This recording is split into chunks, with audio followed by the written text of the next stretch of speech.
आज हम हिंदी वसंत का पाठ 8 पढ़ेंगे, कक्षा 8 का। इस पाठ का नाम है यह सबसे कठिन समय नहीं। तो इसको लिखने वाली लेखिका का नाम है जया जादवानी, जिनका जन्म हुआ था 1 मई 1959 को, जिनका जन्म स्थान है कोतमा, शहडोल, मध्य प्रदेश में।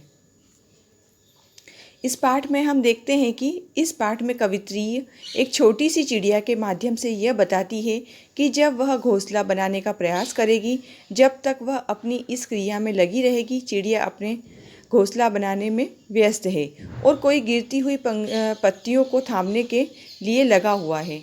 जब तक बच्चों को नानी दादी अपनी पुरानी कहानियाँ, काल्पनिक कहानियाँ सुनाती रहेगी, तथा जब तक यात्रियों को पहुंचाने वाली रेलगाड़ी आती रहेगी, तब तक कठिन समय नहीं आ सकता। अर्थात जितनी भी क्रियाएं सामान्य रूप से हो रही हैं, तब तक यह नहीं कहा जा सकता है कि इस दुनिया में जीवन में कठिन समय की शुरुआत हो गई है। चिड़िया अपना काम कर रही है। उसका काम है घोंसला बनाने और अंडे देना। अपने बच्चों को सहज कर रखना व्यक्ति का काम है। गिरी पत्तियों को थामना या किसी को सहारा देना नानी दादी का काम है। अपने बच्चों को कहानियाँ सुनाना, प्रेरक कहानियाँ सुनाना जिनसे उन्हें कुछ सीख मिले, और रेल का काम है यात्रियों को अपनी मंजिल तक पहुंचाना। यह कहा जा सकता है कि जब तक यह काम सरल तरीके से होते रहेंगे, तब तक कठिन समय नहीं आया है। इसमें जया जी का जिंदगी के प्रति आशावादी दृष्टिकोण दिखाया गया है। वो बहुत आशावादी है, उम्मीद का भरोसा कभी नहीं छोड़ती। वे मानती है कि जब तक मानव अपनी सहजता नहीं छोड़ता, अपना हौसला नहीं छोड़ता, तब तक कठिन समय नहीं आ सकता। यह वास्तव में ही सच बात है कि व्यक्ति में जब तक हिम्मत है, साहस है, हौसला है और उसमें काम करने की शक्ति है और उसका अपना लक्ष्य है जिस पर वह केंद्रित है, तब तक यह कहा नहीं जा सकता है कि यह समय जो है वह कठिन समय की शुरुआत है। जब व्यक्ति हौसला छोड़ देता है, हिम्मत का साथ छोड़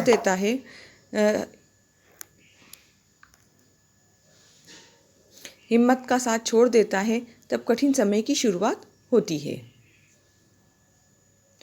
पाठ का सार। उपयुक्त कविता में कवित्री ये कहती है कि अभी सबसे कठिन समय नहीं है, क्योंकि अभी भी चिड़िया तिनका ले जाकर घोंसला बनाने की तैयारी में है। अभी भी झड़ती हुई पत्तियों को संभालने वाला कोई हाथ है। अर्थात अभी भी लोग एक दूसरे की मदद के लिए तैयार है। अभी भी अपने गंतव्य तक पहुंचने का इंतज़ार करने वालों के लिए रेलगाड़ियाँ आती है। अभी भी कोई कहता है जल्दी आ जाओ क्योंकि सूरज डूबने वाला है। अभी भी बूढ़ी नानी की सुनाई कथा आज भी कोई सुनाता है। किसी अंतरिक्ष के पार भी दुनिया है। अतः अभी सबसे कठिन समय नहीं आया है। कविता की ओर चलते हैं। यह कठिन समय नहीं है, नहीं, यह सबसे कठिन समय नहीं। अभी भी दबा है चिड़िया की चोंच में तिनका, नहीं, यह सबसे कठिन समय नहीं है। अभी भी दबा है चिड़िया की चोंच में तिनका और वह उड़ने की तैयारी में है। अभी भी झड़ती हुई पत्तियां थामने को बैठा है हाथ एक। अभी भी भीड़ है स्टेशन पर। अभी भी रेलगाड़ी जाती है गंतव्य तक, जहां कोई कर रहा होगा प्रतीक्षा। तो इस पैराग्राफ का हम पहले कठिन शब्द देख लेंगे। कठिन का मतलब होता है मुश्किल। तिनका मतलब लकड़ी का छोटा सा टुकड़ा। झड़ती मतलब गिरना। थामने मतलब पकड़ना। रेलगाड़ी मतलब ट्रेन। गंतव्य मतलब जिस स्थान पर पहुंचना होता है, और प्रतीक्षा मतलब इंतज़ार। अब इस पैराग्राफ का जो अर्थ है वो हम समझ लेते हैं। प्रस्तुत पंक्तियां हमारी हिंदी की पाठ्यपुस्तक वसंत से संकलित है। जया जादवानी द्वारा लिखित कविता यह सबसे कठिन समय नहीं है से ली गई है। इस पंक्तियों में कवित्री अपना आशावादी दृष्टिकोण प्रस्तुत कर रही है। व्याख्या। जया जी के अनुसार चाहे आज चारों ओर अविश्वास फैला है, किंतु अभी भी उनके मन में आशा की एक किरण बची है। वह कहती है कि जब सबसे बुरा समय नहीं है, अभी चिड़िया अपना घोंसला बनाने के लिए तिनका बटोर रही है। अभी भी पेड़ से टूटकर गिरने वाली पत्तियों को थामने वाला एक हाथ बचा हुआ है। अभी भी स्टेशन पर इंतज़ार करने वाले यात्रियों को अपने सही स्थान पर पहुंचाने के लिए एक ट्रेन आती है। आगे कवित्री कहती है, अभी भी कहता है कोई किसी को, जल्दी आ जाओ कि अब सूरज डूबने का वक्त हो गया है।